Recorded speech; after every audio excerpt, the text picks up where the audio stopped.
사단이 이 책을 가장 싫어합니다. 원수가 가장 싫어하는 책이 있다면 요한계시록입니다. 7년 환란은 그의 마지막 7년이니 그럴 만도 합니다.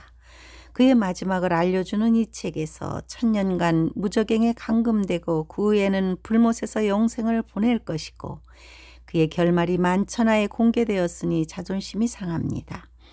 요한계시록은 7년 동안 일어날 일들을 순서대로 묘사합니다. 만국을 미혹하는 음녀 바벨론의 정체를 17장과 18장에서 정확하게 식별하도록 안내합니다. 7년 환란의 구조는 7개의 나팔 재앙과 7개의 대접 재앙입니다. 7대접은 하나님의 진노와 어린 양의 진노입니다. 전반기 나팔 재앙에서 5, 6, 7재앙을 3개의 화로 칭합니다. 5째 나팔과 6째 나팔은 계시록 9장에 기록되었는데 가장 논란이 많고 무서운 이미지를 제공합니다. 무저갱에서 초자연적인 황충이 튀어나오고 2억의 군대가 인류의 3분의 1을 학살하기 때문입니다.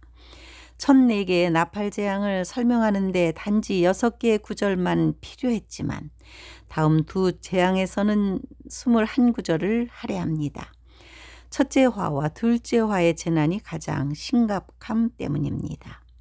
황충의 정체에 대해서는 이해하기 쉽지 않습니다.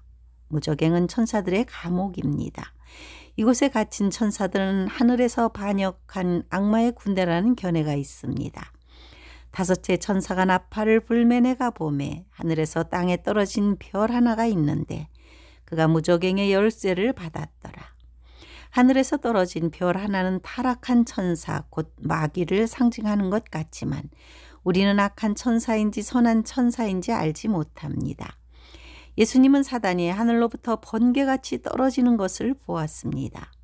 그가 무저갱을 여니 그 구멍에서 큰 화덕의 연기 같은 연기가 올라오매 해와 공기가 그 구멍의 연기로 말미암아 어두워지며 또 황충이 연기 가운데로부터 땅 위에 나오매 그들이 땅에 있는 전갈의 권세와 같은 권세를 받았더라. 황충의 정체에 대해서는 악한 사상을 세상에 퍼뜨려 진리를 방해하는 것이라고 해석하는 주석도 있지만 황충의 상세한 묘사를 볼 때 문자적으로 해석하는 것이 더 설득력이 있습니다. 무시무시한 악마의 군대, 기괴한 생명체들이 시면의 화산 연기와 함께 풀려납니다. 그들이 땅 위로 올라오는 것을 볼 때 무저갱과 지옥은 지구의 중심에 있다는 견해도 있습니다. 무저갱은 바닥이 없다는 뜻이며 어둡고 뜨거운 연기로 가득한 터널을 무중력 상태처럼 계속 떨어지기만 합니다. 만약 무저갱이 지구 중심에 있다면 어떻게 바닥이 없을 수가 있을까요? 무저갱이 지구 안에 원형의 터널 형태이고 지구가 시속 1674km로 자전한다면 디스크처럼 계속 회전하고 터널 안은 멈추지 않고 떨어지는 것이 가능합니다. 무저갱에는 출입구가 한 곳이 있고 그 문은 좌물쇠로 봉인되어 있습니다. 그것을 출입하려면 열쇠가 있어야 합니다. 지구가 없어지면 무저갱과 지옥은 새로운 장소 불못으로 옮겨가 통합될 것입니다. 황충은 영어 성경에는 메뚜기로 번역했지만 적절한 단어가 아니며 오히려 황충이란 단어가 더 유력합니다. 메뚜기는 곤충으로 풀이나 나무를 먹고 식물을 파괴하지만 황충 때의 임무는 악한 사람만 공격하여 끔찍한 고통을 가져다 줍니다. 그들에게 이르시되 땅의 풀이나 푸른 것이나 각종 수목은 해하지 말고 오직 이마에 하나님의 인침을 받지 아니한 사람들만 해하라 하시더라. 황충을 메뚜기에 비유한 것은 그들이 지나간 곳이 초토화되는 상황을 묘사한 것 같습니다. 요한계시록에서 고통은 심판의 일부이지만 회개를 위한 요청하기도 합니다. 황충 때의 활동은 5개월로 제한되었습니다. 그러나 그들을 죽이지는 못하게 하시고 5달 동안 괴롭게만 하게 하시는데 그 고통은 전갈이 사람을 쏠 때의 고통과 같더라. 그날에는 사람들이 죽기를 구하여도 죽지 못하고 죽고 싶으나 죽임이 그들을 피하리로다. 고통이 너무 커서 죽음이 유일한 탈출구가 고려되지만 150일 동안 사망이 중지된다는 것입니다. 황충의 모습을 디테일하게 묘사하는데 끔찍한 괴물입니다. 황충을 보는 사람들도 있겠지만 만약 들림받았다면 그 괴물들을 만나지 않을 것입니다. 황충들의 모양은 전쟁을 위하여 준비한 말들 같고 이것은 초자연적인 존재들이 인간을 공격하기 위해 충분하게 준비된 상태를 상징합니다.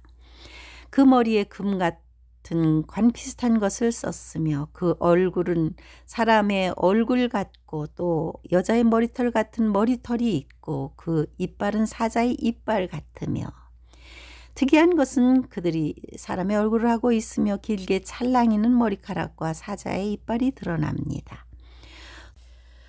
또 철로 호심경 같은 호심경이 있고 그 날개의 소리는 병거와 많은 말들이 전쟁터로 달려 줄어가는 소리 같으며 또 정갈과 같은 꼬리와 쏘는 살이 있어 그 꼬리에는 5달 동안 사람들을 해하는 권세가 있더라. 황충은 날개가 있어 엄청난 속도로 빠르게 긴 머리카락을 날리며 때로 날아다니는 모습은 공포를 느끼기에 충분할 것입니다. 호심경이 있다는 것은 사람의 공격으로부터 방어 체계를 구비했다는 것을 예상할 수 있습니다.